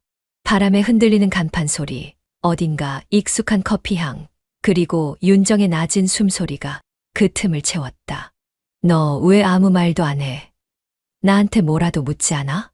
다 알고 있어. 이제 들을 필요 없어. 윤정은 조용히 웃었다. 그 웃음엔 미안함도 연민도 없었다. 대신 담담하고 뻔뻔한 얼굴이었다. 그녀는 고개를 살짝 숙였다가 다시 올렸다. 그래, 맞아. 계획했어. 성우랑 너한테 접근한 거, 감정 만들려고 했던 거, 돈 받으려고 했던 거 전부 다 계산된 거였어. 민재는 그 말에도 아무 반응을 보이지 않았다. 눈도 마주치지 않은 채 그저 앞에 놓인 커피잔을 손가락으로 돌리기만 했다. 근데 말이야, 너 진짜 무서운 게 뭔 줄 알아? 나는 그게 다 계산이었는데도 진짜로 너한테 빠졌어. 널 안고 있을 때 거짓말이 아니었어. 오히려 그래서 더 끔찍하더라. 그제야 민재는 고개를 들었다. 윤정은 그의 눈을 정면으로 마주하며 말했다. 감정이 진심이었다는 게 너한테 더 잔인하지 않아. 잠시 침묵이 흘렀고 민재는 천천히 자리에서 일어났다. 카페 문 쪽으로 걸어가며 뒤도 돌아보지 않았다. 윤정은 그 모습을 끝까지 바라보다가 작은 소리로 중얼거렸다. 그래도 넌 날 기억하겠지. 그게 벌이야. 문이 닫히며 바람이 찬 기운을 안고 들이쳤다. 민재는 그 바람을 맞으며 마음속에서 그녀를 천천히 밀어내고 있었다. 그날은 흐린 오후였다. 비는 내리지 않았지만 하늘은 금방이라도 쏟아질 듯 무거웠고 민재의 마음도 그 하늘처럼 가라앉아 있었다. 책상 위에 무심코 던져뒀던 핸드폰이 진동하며 울렸고 화면엔 낯익은 이름이 떠 있었다. 성우. 한참을 망설이다가 민재는 조용히 전화를 받았다. 아무 말도 하지 않았다. 그저 그의 숨소리만 가만히 들려왔다. 민재야, 듣고 있냐? 민재는 대답하지 않았다. 그 침묵의 성우는 조금 흐트러진 숨을 내쉬며 말을 이었다. 내가 우리한테 느낀 배신감 상상도 안 간다. 나도 알아. 근데 있잖아, 우리 살아야 했어. 그게 이유였어. 그 목소리는 예전처럼 유쾌하거나 가볍지 않았다. 오히려 무겁고 지쳐 있었고 어딘가에서 한참을 숨어 지내다 막 튀어나온 사람처럼 조심스러웠다. 윤정이 걘 너 좋아했어. 그건 진심이야. 그게 더 문제였던 거지. 계획이 아니라 감정이 너한테로 흘러버렸으니까. 민재는 핸드폰을 귀에 댄 채 눈을 감았다. 친구의 목소리는 낯설었다. 오랜 세월을 함께 보냈던 그 목소리인데도 지금은 잊을 적이었다. 감정을 고의로 담지 않는 말투, 마치 자신을 설득하려는 듯한 억제된 억울함. 넌 우리가 너를 이용했다고 생각하겠지. 맞아. 그건 부정 안 해. 하지만 내가 알았으면 좋겠어. 우리 진짜 마지막이었다고. 방법이 없었어. 민재는 여전히 아무 말도 하지 않았다. 손에 쥔 핸드폰이 차가워졌고 심장은 서서히 조용해지고 있었다. 그래도 너랑 있던 시간 난 가짜였다고는 못하겠어. 너한텐 진짜 미안하다. 윤정이도 말은 안 해도 매일 울더라. 그 말 전하고 싶었어. 그 마지막 문장에 이르자 민재는 조용히 손가락을 움직였다. 통화 종료. 연결이 종료되었습니다라는 화면과 함께 방 안엔 다시 침묵만이 흘렀다. 민재는 핸드폰을 천천히 책상 위에 내려놓았다. 복잡한 감정도 아픔도 후회도 아닌 단 하나, 묘한 평온함이 밀려왔다. 모든 게 끝났다고 느껴지는 순간 어쩌면 진짜 시작이 되는 것일지도 몰랐다. 민재는 거실에 불을 끄고 조용히 방 안으로 들어왔다. 창문 너머 도시는 이미 어둠 속에 잠겨 있었고 창틀 위에 앉은 조명 하나가 그의 그림자를 길게 늘었다. 욕실 앞에 서서 거울을 마주한 그는 오래전과는 전혀 다른 눈빛으로 자신을 바라봤다. 피로하고 깊이 꺼져 있었지만 이상하리만큼 담담한 눈동자였다. 물컵을 집어들고 찬물을 한 모금 삼킨 그는 거울 속 자신에게 조용히 물었다. 왜 지금에서야 알았을까? 답은 없었다. 거울 속 얼굴이 오히려 그를 조용히 비웃고 있는 듯했다. 민재는 다시 혼잣말처럼 낮게 중얼거렸다. 나는 친구를 배신한 게 아니라 처음부터 친구가 아니었던 사람을 믿은 거였지. 그 말에 스스로 고개를 끄덕인 그는 천천히 옷을 갈아입고 침대에 앉았다. 핸드폰은 여전히 조용했고 메시지나 부재중 전화도 없었다. 윤정도, 성우도 이제 그에게 닿을 수 없는 거리만큼 멀어져 있었다. 그는 조용히 불을 끄고 창밖을 바라봤다. 고요한 밤이었다. 복수의 끝엔 환호도 눈물도 없었고 오직 고요만이 감돌았다. 그는 이 고요가 무언가를 다 정리한 자에게 주어지는 평온이라고 믿고 싶었다. 하지만 동시에 마음 한편에서는 묘한 공허함이 천천히 퍼지고 있었다. 윤정의 웃음, 성우의 목소리, 손에 스치던 따뜻했던 손길들, 모두가 한때의 진심처럼 느껴졌던 기억들이었다. 그 기억들이 거짓이었음을, 아니, 감정과 거짓이 뒤섞여 있었다는 사실이 더욱 지독했다. 그는 마지막으로 속삭이듯 말을 꺼냈다. 누굴 미워하는 감정보다 다시는 믿지 못할 것 같다는 게 더 무섭네. 이제 나한테 남은 건 이름뿐이야. 죄처럼 박힌 이름 하나. 그 말과 함께 민재는 조용히 눈을 감았다. 침대 위엔 깊고 낮은 숨결만이 남았다. 밤은 여전히 고요했고 그 고요 속에서 한 사람의 기억은 천천히 무너지고 있었다. 아니, 어쩌면 다시 쌓이고 있었는지도 몰랐다. 죄라는 이름으로 그 사랑과 우정과 믿음의 잔해들이